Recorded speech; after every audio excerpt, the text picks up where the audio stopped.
ASAPians have a certain type of culture that we live. It's kind of grungy, really vintage hip-hop shit. It's about daring to differ. And I feel like that's really missing in hip-hop these days.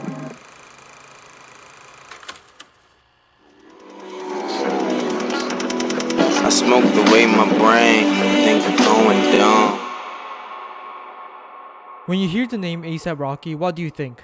Rihanna's husband, the Praise the Lord guy, the second biggest habitual liar behind Playboy Cardi, also known as Lord Flacco or Pretty Flacco Jody the second. Like, he literally has a song titled that. You can't be more on the nose. Many outside hip-hop and even certain groups within hip-hop are confused as to why Flacco deserves the respect other pioneers of the genre have been given. As such, this is part 1 of a 4-part series which goes through his entire published discography, which doesn't include his unreleased mixtapes and stuff, including some of the more notable singles he released recently. When I say that his discography is probably one of the, if not the most underrated and least talked about discographies, I mean it. Like, gun to your head, name 5 A$AP Rocky songs excluding Praise the Lord and that TikTok song. I don't mean that as a diss, by the way. I'm just showing you how little most people know about his music if they're not unemployed music nerds like me, which is a damn shame. And I want to do my part in making sure people don't get their heads blown off by the gunman. The first album discussed in the series will be Flacco's breakout mixtape Live Love A$AP, which honestly doesn't get near enough the amount of credit for pioneering the whole cloud rap and stoner sound in hip-hop. Released as a free digital download on October 31st, 2011, and featuring frequent production from the likes of the legendary Clams Casino. This record fused the many trendy sounds of the underground with Houston's unique chopped and screwed sound. By pioneering a fresh new sound in hip-hop at the time, the tape, with the help of breakout hits like Peso and sleeper hits like Purple Swag, gave Flacco his first taste of mainstream success. As such, he would only grow more successful and influential as he transitioned into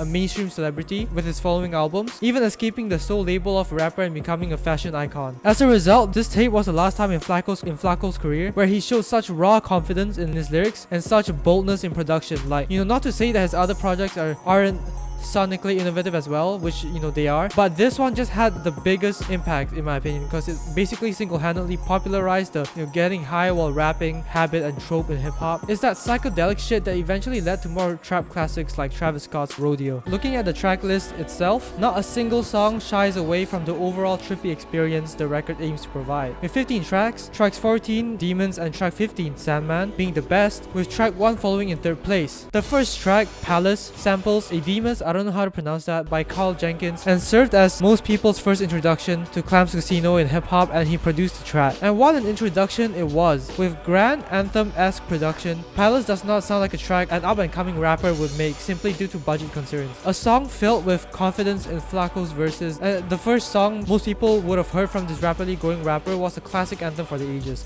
which is honestly really impressive. Imagine the first impression you have of people is something as incredible and something as well regarded as Palace. It's clear from the first track alone that Flacco takes his quality control extremely seriously, and this quality control will define his legendary discography later on. And low-key, this level of quality as the intro will not be topped until some 4 years later, and honestly I see why. How do you top something like this? Moving on from glazing the first track, we have a whole tape to go through, so we gotta move on to the other songs. To be clear, I'm aware that the original release of this tape had a different track list and additional songs and didn't have Sandman as its outro. However, for this video I listened to the re-release version as it's the only one available on Spotify and the only one I'd call published. Either way, the use of samples throughout this tape to further the whole trippy sound I feel is really underrated. Like, take the breakout single Peso for example, which samples a pitched down and slightly slow version of No One's Gonna Love You by the SOS band, and it's so seamless that I didn't even realize till I read the Genius page for the song. What an excellent use of a sample. For those curious, the sample makes up the little jingly bells in the background of the song, which makes up the song's primary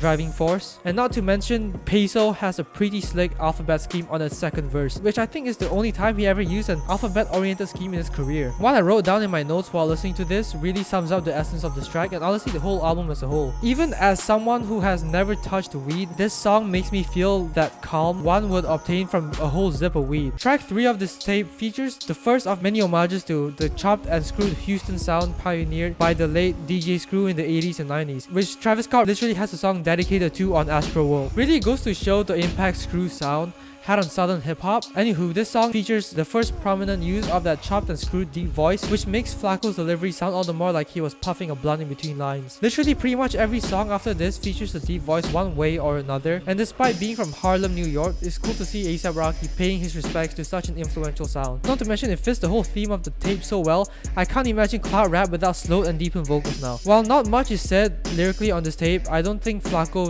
really needs to talk about much, as the sound of this tape pretty much makes up its identity. There's more focus on the production, less on the lyrics, that's what I'm trying to say. Track 5, Brand New Guy, which features Schoolboy Q in what looks like their first collaboration together. And man, even in 2011, Schoolboy Q does not miss. I have a video on his discography coming soon, because I swear this man, the energy this man brings to every track, whether it's his own or someone else's, such as Flacco's in this case, is unbeatable. Produced by Don Cannon and Lyle LaDuff, this track actually sorts of deviates from the usual chill trippy sound of the other tracks, with faster paced drum patterns and a raw yet aggressive melody in the background. Although Flacco still uses that deep, chopped and screwed voice on the chorus of the track, each of the verses here were delivered with so much confidence and energy, which I feel like were no doubt influenced by Q's highly confident and energetic style of music at the time. This track I feel like really shows the potential A$AP Rocky has beyond making trippy cloud rap, and foreshadows how great he is at crafting energetic anthems on top of slower, trippy and introspective songs, which will be really clear later on in the album testing. Like, just wait for that one. After this, however, the record dives back into the whole chill and trippy sound this tape was made for in the first place, with the stoner classic Purple swag. I believe this track is also the first track on the tape to talk about his lean drinking habits,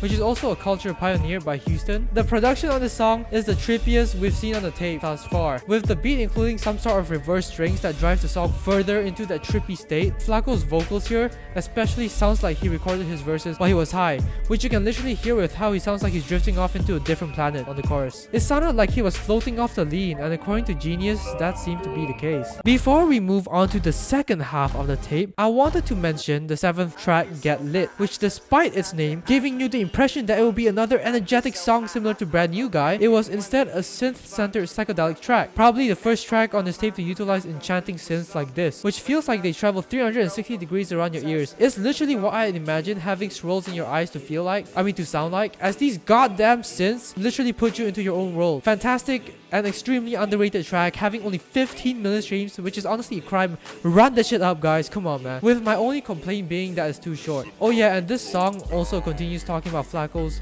lean drinking habits that were established in Purple swag. But low-key, the topic of drinking syrup has become such a big cliche in hip-hop, with pretty much every rapper nowadays milking the hell out of it. Moving on to the second half of the record, we have track 8, Trilla, which features 3 members of the A$AP mob, namely A$AP Ills, A$AP Nast, and A$AP 12y. However, Ills didn't have a single line on this song, which makes me wonder why he was credited in the first place. To be fair, he was a founder of the A$AP mob, so maybe that explains his future. However, he doesn't say anything. Everyone else's verses were pretty solid on the track, as although they continue spitting braggadocious bars about pimping and fucking, their flows are, as a commenter said it, pristine. The track uses reverb guitarists in the background, which were sampled from the 70s psychedelic soul band The Undisputed Truth, and from the song specifically. This song also has probably the earliest mention of the term bop, which the internet today has taken and transformed into a synonym for the word hoe. Granted, it wasn't mentioned by Flacco himself, the fact that it's on this record shows the influence his music has over 10 years later. And by the way, to be clear, I don't think he invented the word bop, and to be honest, I don't think this line did much in terms of popularizing the word. I just thought it was a little funny detail to mention. Anyway, track 9 features the use of the saxophone as the backbone to the trippy psychedelic sound of this track, which honestly I've never seen anyone do before. Like, who thinks to have a guy go crazy on the sax in the background and make it somehow still have good chemistry with the drums, and it all sounds like one massive high. I mean, sure, the sax has always been known to be a calming and smooth instrument, hence jazz, but to think of combining it with the Houston screwed psychedelic sound of the song and album as a whole, man, you really can't blame me for glazing this shit, because it's actually pretty innovative, especially because he came out with it in 2011. Like, have you heard what came out in 2011? It was all the same EDM pop bullshit like Pitbull and Katy Perry, and the only outliers were like Bruno Mars and Kanye. and sex. Anyway, the song still slaps, and the sax is gorgeous, and whoever played it needs a Grammy because he or she went absolutely insane. Also, I just wanted to mention the title of the track, Keep It G, sounds a lot like the legendary saxophonist Kenny G. I don't know if there's any connections there, or if what I'm putting down is a stretch, but I feel like that was something interesting to mention. Maybe that means something, I don't know.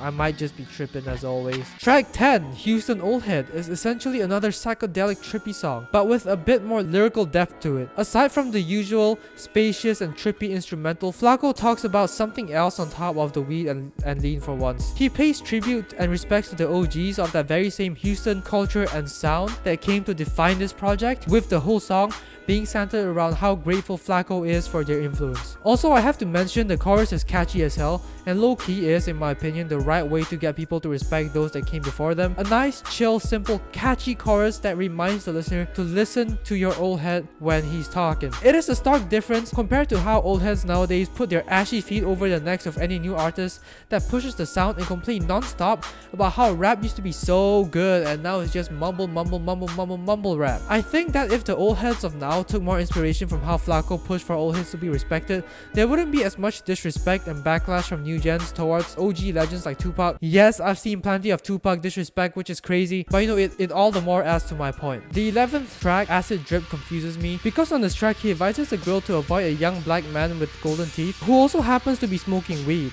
Now, as you may have inferred, pretty much every track on this tape talks about how high he gets from smoking reefer and sipping lean, with even certain songs being made when he was high off his mind, like Purple Swag. While I may have missed something, from what I've observed, this track is rather contradictory to the whole stoner theme of the record. While the song still sounds great with incredible psychedelic production, what's being discussed on the song still doesn't really make sense to me. Was this a metaphorical way to self-reflect on his habits, which he also promotes within his tape? Now, I want to make it very clear that I have no issue with rappers glorifying weed and drugs and whatnot, because it's not my place to tell them what to do or talk about, you know, like leave that to the Republicans. Lamar stated his views on police brutality with that line in the song, quote, "And we hate the popo, want to kill us in the street, faux show."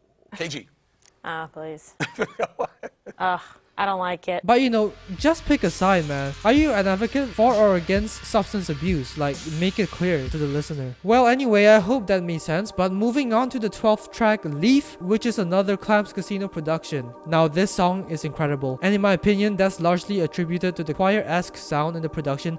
I can't really make what instrument it is, but it sounds fucking beautiful. As I wrote in my notes, it sounds beautiful in the background and makes me feel like I'm above the clouds yet again. The choir-esque sounds in the beat sound beautiful and occupies your surroundings in that familiar 360 sense that a lot of songs do on this project. In other words, man, it does wonders when it comes to immersing you into his geeked out state of mind. However, it's especially funny that this song continues talking about getting high with weed and lean, when literally the previous track seemed like an advocate against it. But okay, I won't dwell on it anymore. Okay, it makes me sound like I'm hating, although I'm not, I promise. I'm just confused, that's all. Ignoring what he said on track 11, this track is easily one of the more immersive songs on the tape, especially since it's among the longest at 4 minutes and 43 seconds. As such, it's one of my favorites regardless. I don't care, okay? The lyrics come second in this case. Track 13, I'm not gonna lie, is a whole nothing burger. Pretty much the same shit but done worse, and for some reason it's really low in both production quality and vocal delivery, cause low-key sounds lazy on this track.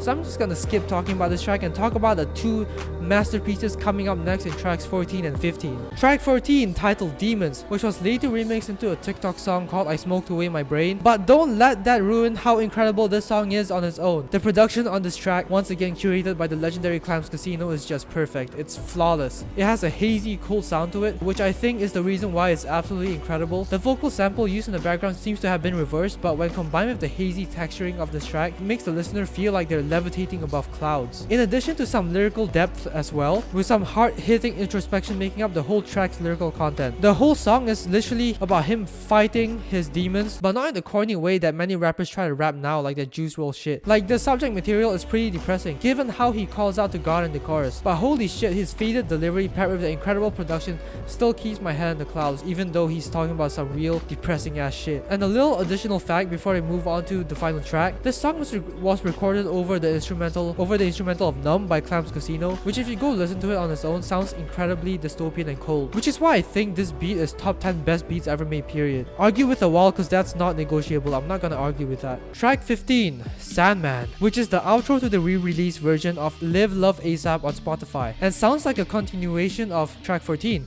which is why I said like tracks 14 and 15 go hand in hand extremely well as undisputed classics in Flacco's discography. It features an even colder and even more dystopian sounding instrumental, but this time it features slick bars instead of introspective lines. But honestly, it fits the song extremely well, especially since it's a bonus song added to the re-release version. The chorus is incredible too, and I think this is the first time Flacco ever showed his ability to sing. He sounds incredible on the chorus. His voice is so smooth despite sounded faded to shit. What an excellent compliment to track 14, as while track 14 lacked in that catchiness that determines replayability as seen with how it has less streams than Sandman, track 15 has that catchiness to turn it into a hit, and a hit it was and still is. With 73 million streams on Spotify, it joins the likes of Purple Swag and Peso, making it the third most streamed song on the tape, and for good reason. The chorus is infectious, man, like I can't emphasize it enough.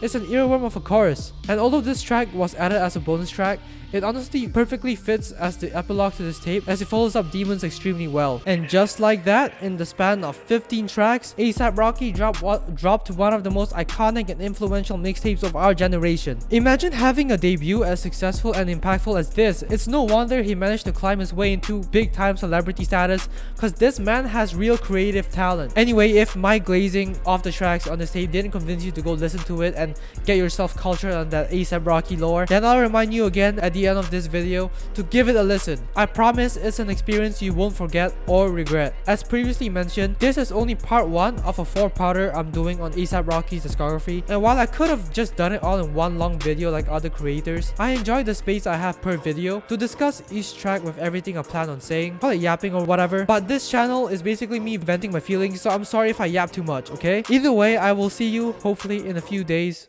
or maybe next week with part 2, Long Live A$AP. The deluxe version, of course, because that's the only one available on Spotify for some reason. Don't get mad at me, I don't know why it's like that, okay? But yeah guys, I'll see ya! Shoot my shot, got it wet.